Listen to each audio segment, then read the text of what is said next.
Olá, caro aluno, tudo bem? Aqui é o professor Wander e vamos a mais uma aula rápida do nosso curso básico de eletrônica. Nesta aula aqui, na aula 18, nas aulas 18, estamos vendo osciladores. Então, olha lá, circuito LC e a troca de energia. Entender o circuito LC e a troca de energia é muito importante para se entender os circuitos dos osciladores harmônicos. Okay? Então, tem um capítulo aqui específico para isso. Antes de entrarmos lá no circuito LC, vamos pegar um exemplo mecânico para tornar a visão disso um pouco mais clara. Olha lá. Então temos lá o sistema massa-mola e a troca de energia. O que é o sistema massa-mola? Eu tenho uma certa mola, né, com uma constante K, né, de elasticidade, e eu tenho uma massa M. O circuito aqui, né, o meu esquema é montado de uma tal maneira onde a massa M está pendurada pela mola num suporte. Tá? E eu tenho no meu esquema mecânico aqui a massa em movimento. Então eu tenho aqui o deslocamento x da massa. Quando a massa está na metade do deslocamento, a minha velocidade é máxima e o meu K da mola aqui, né, meu deslocamento, está passando pelo zero. Então a minha força na mola aqui seria equivalente a zero.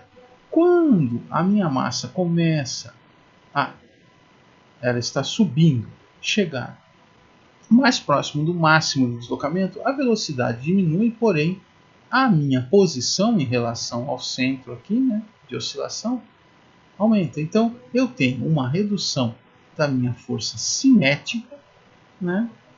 Então a minha velocidade está diminuindo, eu tenho um aumento da minha força estática, da minha força em relação à posição e à gravidade. Quando eu chego na minha distância máxima, o que eu tenho? Eu tenho a máxima distância percorrida e a velocidade igual a zero. Afinal, a massa parou lá em cima, a mola se contraiu tudo que podia contrair e agora a massa vai começar a descer. Quando a massa começa a descer, eu começo a ganhar velocidade, a minha velocidade vai aumentando e a minha distância em relação ao que eu posso deslocar cai pela metade. Então eu tenho aqui uma alternância, né, entre energia cinética e energia potencial. Né? Então as duas ficam variando. E eu tenho, né, como calcular a energia cinética e como calcular a energia potencial.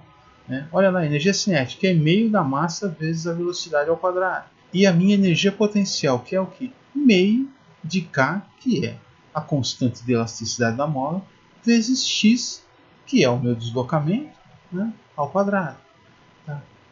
E tudo isso aqui opera, né, desde que devidamente alimentado, né? Então eu tenho um elemento aqui que me dá um empurrãozinho na massa a cada ciclo para que eu consiga manter aqui a minha distância x de deslocamento.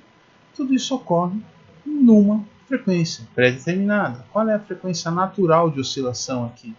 A frequência é 1 sobre 2π raiz quadrada de K sobre M. 1 sobre 2π raiz quadrada da constante de elasticidade da mola dividido pela massa. Ok? Então, olha lá. Quando eu estou na minha frequência de oscilação, nesta condição é necessária uma pequena quantidade de energia para manter a oscilação do sistema massa-mola. Ou seja, um pequeno toque, né, na massa aqui para que a oscilação se mantenha e eu tenha alternância entre velocidade de deslocamento, portanto, alternância entre energia cinética e energia potencial. Muito bem. Então, aqui você pode ter uma ideia lá do relógio de pêndulo, né? É um típico exemplo de efeito massa-mola. Muito bem. Mas o que isso tem a ver com o nosso oscilador?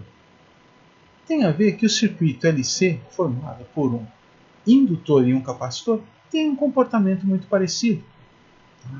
Eu tenho uma certa condição onde eu tenho máximo de tensão, né, ou seja, o meu capacitor está todo carregado e corrente praticamente zero, eu não tenho circulação de corrente. De acordo com o que o meu capacitor vai fornecendo energia para o meu indutor, a minha tensão vai caindo e a minha corrente vai subindo. Então eu deixo de ter tensão no capacitor e passo a ter corrente no indutor.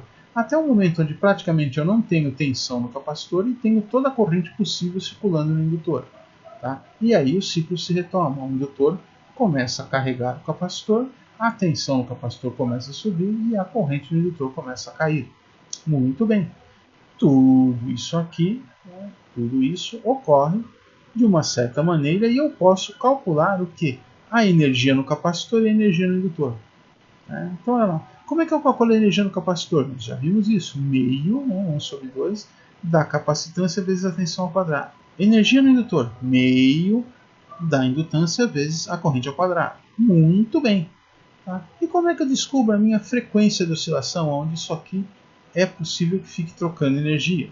Olha lá, minha frequência de oscilação é dada por 1 sobre 2π raiz quadrada de L vezes C. Muito bem, 1 sobre 2π raiz quadrada de LC. Essa é a minha frequência. Na frequência de oscilação ocorre uma coisa interessante, olha lá. Z é a minha impedância. O que é impedância? Bom, impedância é a dificuldade de circulação de corrente em circuitos onde eu tenho resistências e reatâncias. No caso aqui, duas reatâncias, a reatância capacitiva e a reatância indutiva.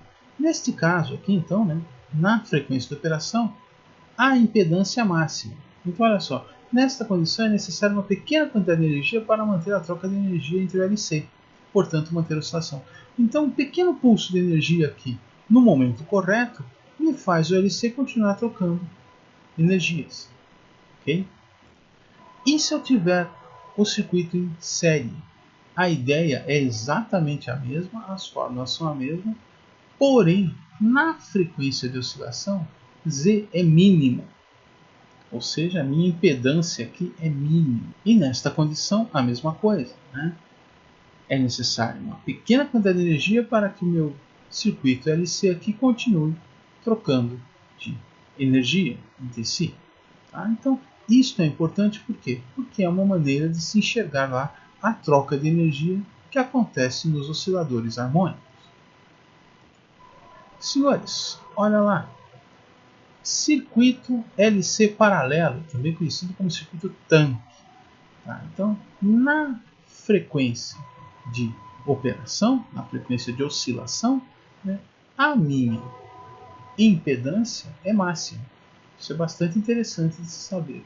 Enquanto no LC série, tá, na minha frequência de oscilação, a minha impedância é mínima, mais baixa possível, próxima de zero. Okay? Então, isso é importante se entender dos circuitos LC em paralelo e em série.